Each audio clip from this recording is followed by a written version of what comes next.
자유롭다라는 말을 참 좋아합니다. 내 인생은 내가 결정한다. 누구에게도 얽매이지 않는다. 나는 내 삶의 주인이다. 그렇게 생각하며 살아갑니다. 그런데 조금만 우리의 삶을 솔직하게 우리가 들여다보면 우리가 생각하는 것만큼 자유롭지 않다는 것을 우리가 알게 됩니다. 어떤 사람은 사람들의 인정에 마음이 흔들립니다. 칭찬을 들으면 하루 종일 기분이 참 좋습니다. 그런데 인정받지 못하면 하루 종일 우울하고 마음이 무너집니다. 어떤 사람은 돈에 붙들려 살아가기도 하죠. 돈이 내가 생각하는 것만큼 있으면 안심하지만 그렇지 않으면 불안해합니다. 어떤 사람은 분노에 끌려가기도 합니다. 화를 내지 않으려고 결심하지만 또 분노하는 자신을 보게 됩니다. 어떤 사람은 끊고 싶어도 끊지 못하는 그런 습관에 계속 끌려 살아가기도 하죠. 사실 우리는 아무에게도 속하지 않는 삶을 살아가는 존재가 아닙니다. 우리는 언제나 무언가에 그리고 누군가에게 우리 자신을 내어주며 살아갑니다. 문제는 자유냐 종노릇이냐가 아니라 누구에게 나를 내어주고 있느냐입니다. 오늘 본문에서 바울은 바로 이 질문을 우리에게 던집니다. 우리 자신을 죄에게 내어줄 것인가? 아니면 우리 자신을 하나님께 내어드릴 것인가? 이 질문 앞에 자유로운 사람은 아무도 없습니다. 오늘 말씀을 통해 나는 지금 누구에게 나 자신을 내어주고 있는가를 살펴보고 우리의 삶을 하나님께 드리는 저와 여러분 되기를 간절히 소원합니다. 오늘 본문을 보면 그러므로라는 말로 시작을 하죠.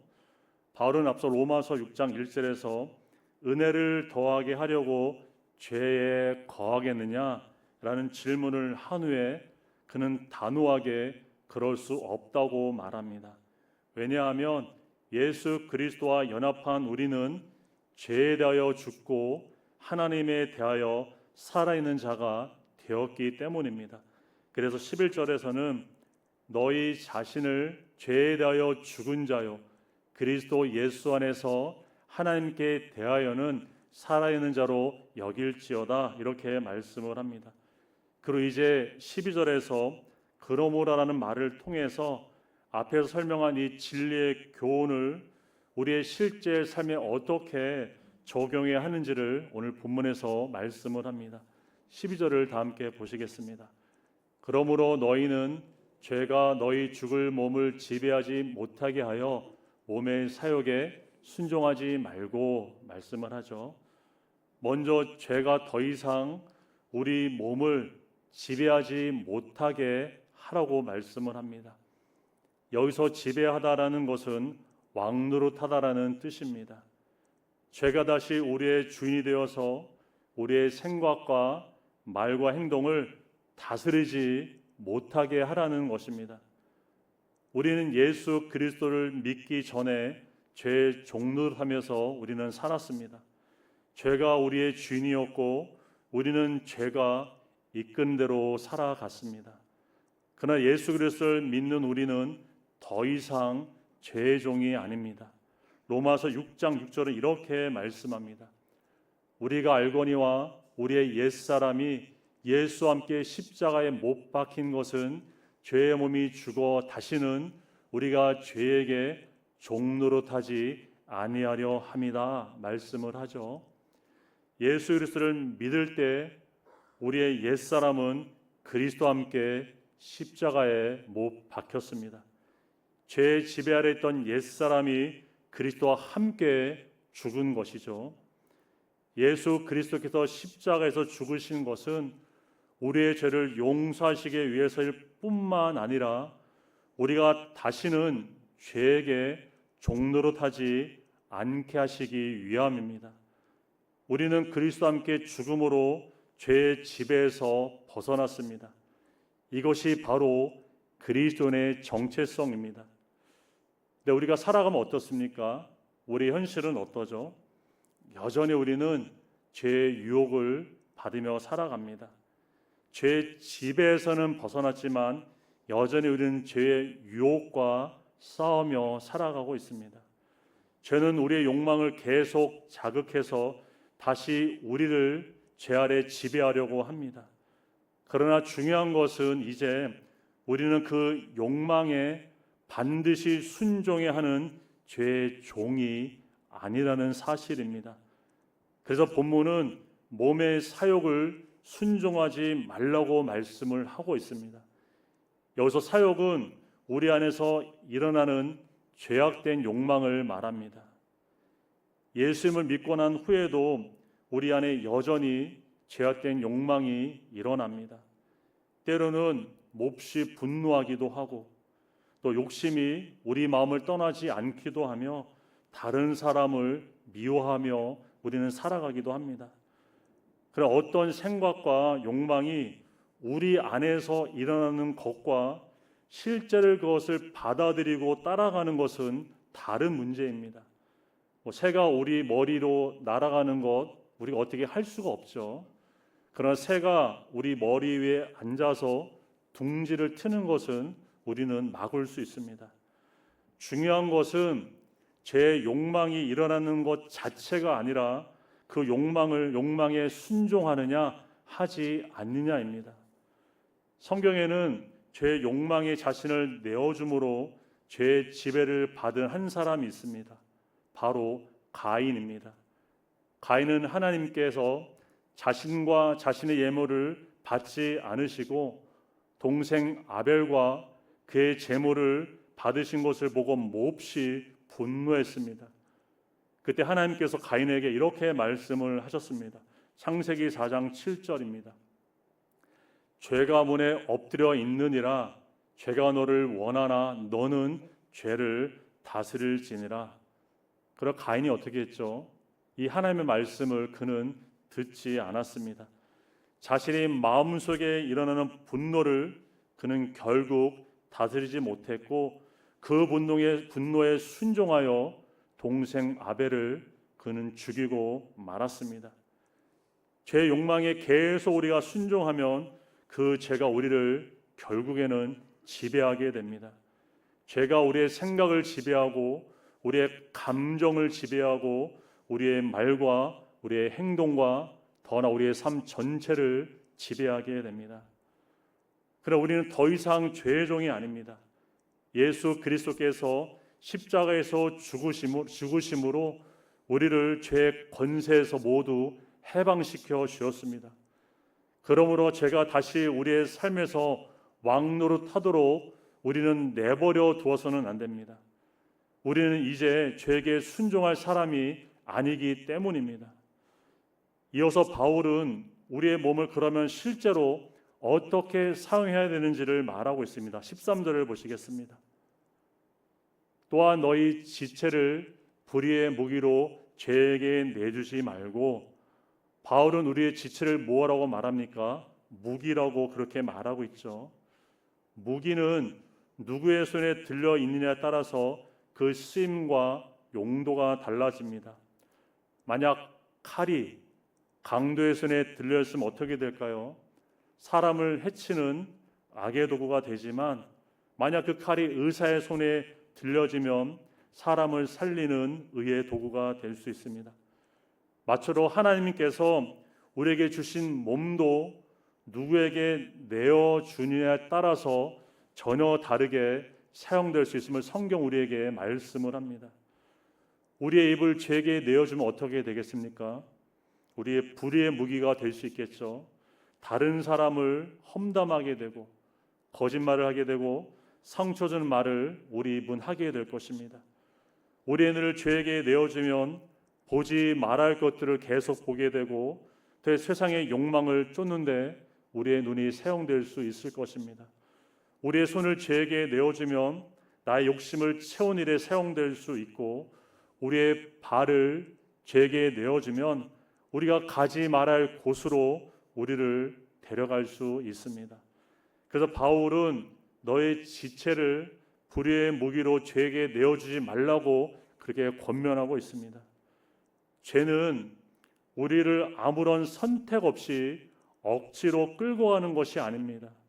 죄의 욕망이 일어날 때 그것을 받아들이고 계속 따라가게 되면 결국 우리의 몸을 죄에게 내어주게 된다는 사실입니다. 그렇다면 우리는 죄가 우리를 지배하는 것을 원하지 않으면서도 왜 자꾸 죄에게 우리 자신을 내어주며 살아가는 것일까요? 단순히 죄가 좋아서만은 아닙니다. 많은 경우 우리는 죄를 통해서 내가 원하는 무언가를 얻으려고 합니다. 사람에게 인정받고 싶어서 사실을 부풀려 과장하거나 거짓말을 하게 됩니다. 내가 원하는 것을 가져야 행복할 것이라고 생각하기 때문에 우리는 욕심을 내려놓지 못합니다. 불안한 마음을 달래기 위해서 돈이나 사람이나 세상의 것을 붙들며 살아가기도 합니다. 죄의 문제는 단지 잘못된 행동만이 아니죠. 하나님이 아닌 다른 무엇인가를 나를 만족시켜 줄 것이라고 믿고 그것에 우리 자신을 내어주는 문제입니다. 그 죄를 이기기 위해서는 우리가 행동만을 고치려서는 결코 되지 않습니다. 내가 지금 무엇을 가장 원하고 있는지, 무엇을 의지하고 있는지, 무엇이 없으면 살 수 없다고 생각하는지를 우리는 잘 자신을 살펴보아야 합니다. 그것이 하나님보다 더 중요해지는 순간 우리는 그것에 우리 자신을 반드시 내어주게 됩니다. 그리고 그것을 얻기 위해 하나님의 말씀까지 만약 거스르고 있다면 이미 그것이 우리의 삶을 지배하기 시작한 것입니다. 그렇다면 우리는 우리의 몸을 누구에게 내어줘야 할까요? 13절 중간절 이렇게 우리에게 말씀합니다. 오직 너희 자신을 죽은 자 가운데서 다시 살아난 자 같이 하나님께 드리며 너의 지체를 의의 무기로 하나님께 드리라 말씀을 합니다. 죄에게 내어주지 않는 것으로 끝나지 않습니다.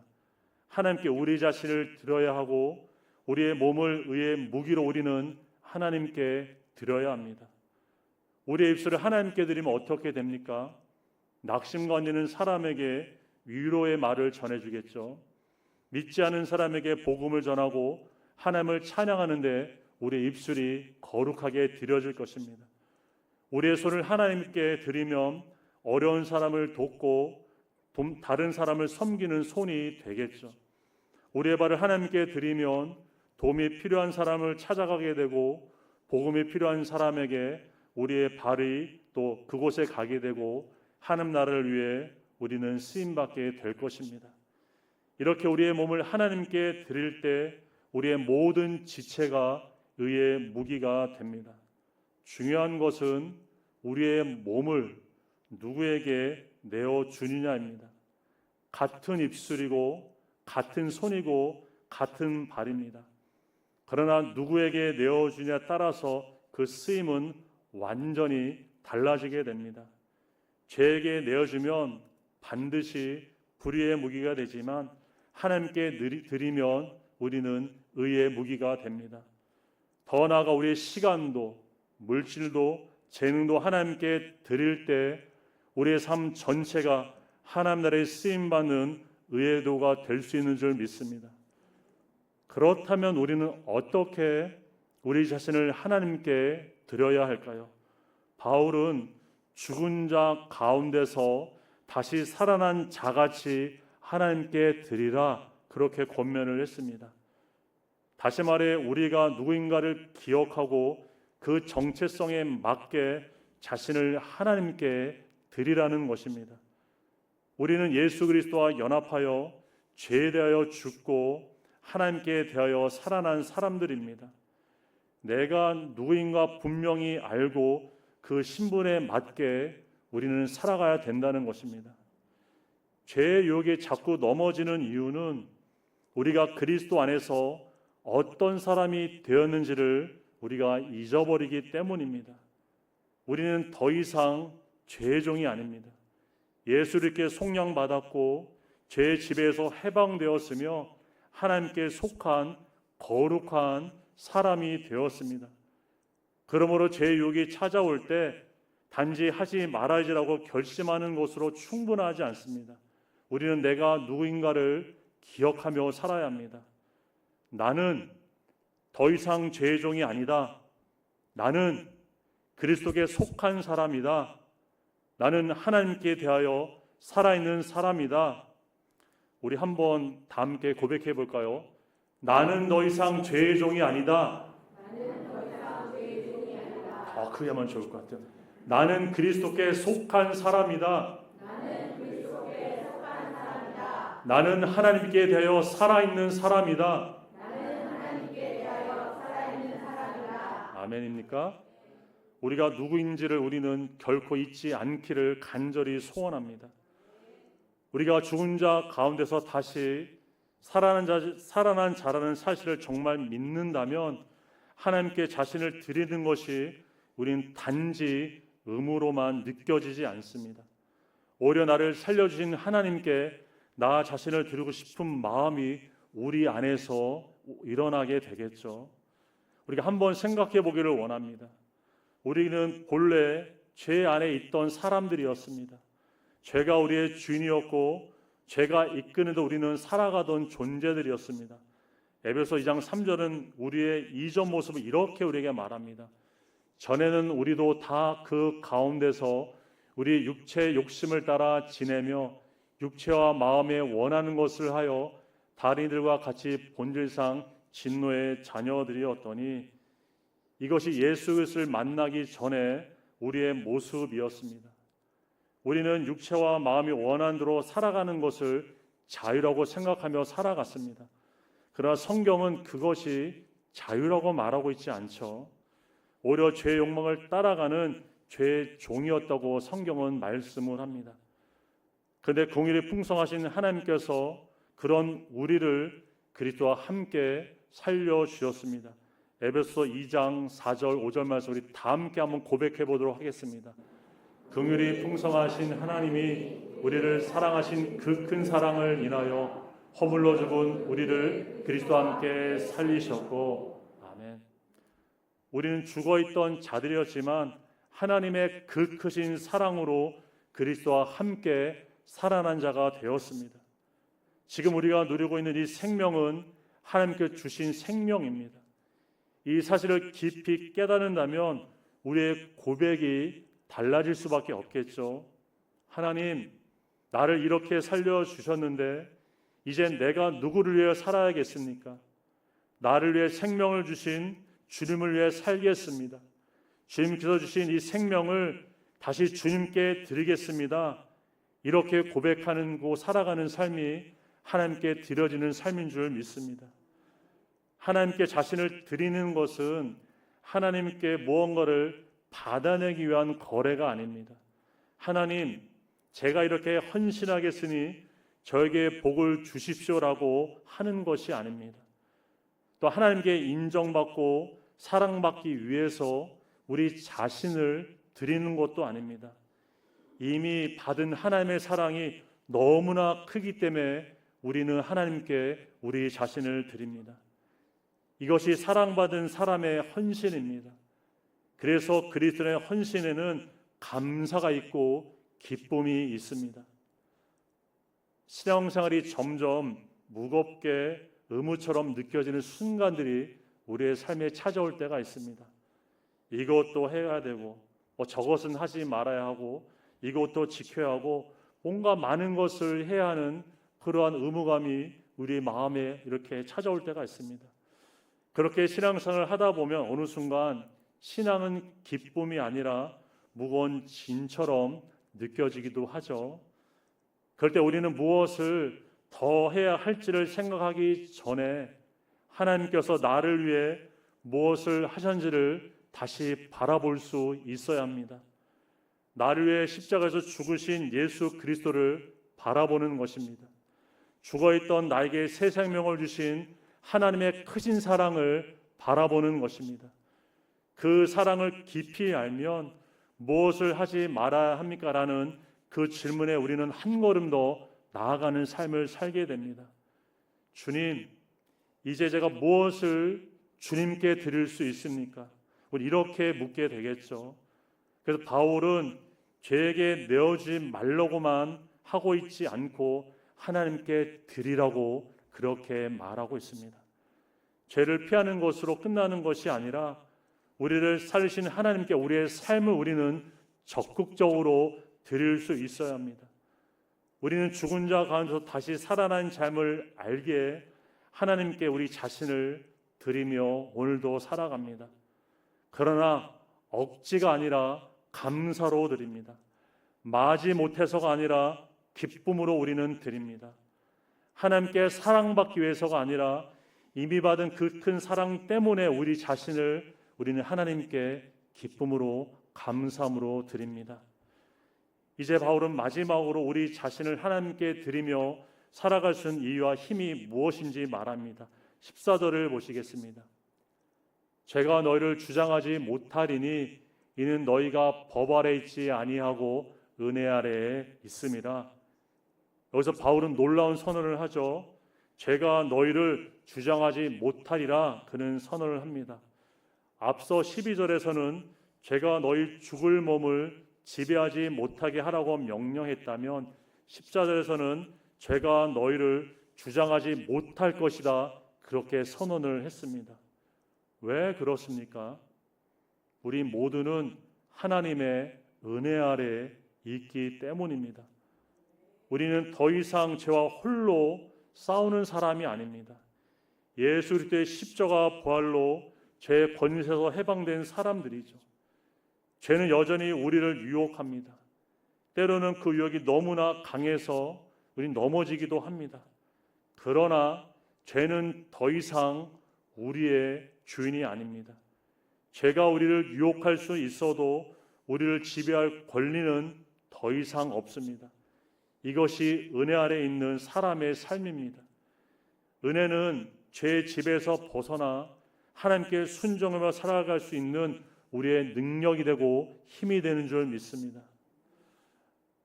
우리도 때로는 죄 앞에 넘어지죠. 그 넘어질 때마다 이런 생각이 우리에게 찾아오기도 합니다. 나는 또 왜 이런 것일까?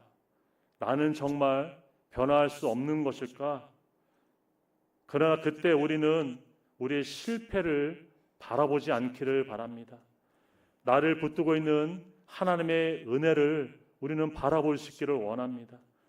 우리의 소망은 우리의 의지력에 있지 않습니다. 우리의 결단에도 있지 않습니다. 우리의 소망은 오직 하나님의 은혜에 있는 줄 믿습니다. 사랑하는 성도 여러분, 오늘 말씀은 우리에게 묻습니다. 누구에게 나를 내어주고 있습니까? 죄에게 우리의 생각을 내어주지 않기를 바랍니다. 죄에게 우리의 눈을 내어주지 마시기 바랍니다.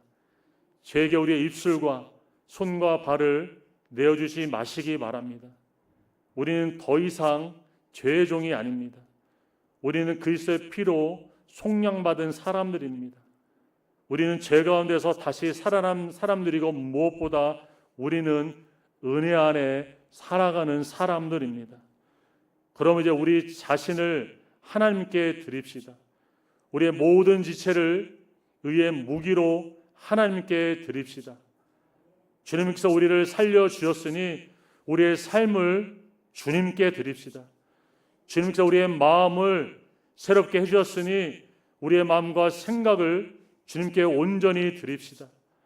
주님께서 우리의 은혜를 베풀어 주셨으니 우리의 입술을, 우리의 손과 발을 주님께 온전히 드리기를 간절히 소원합니다.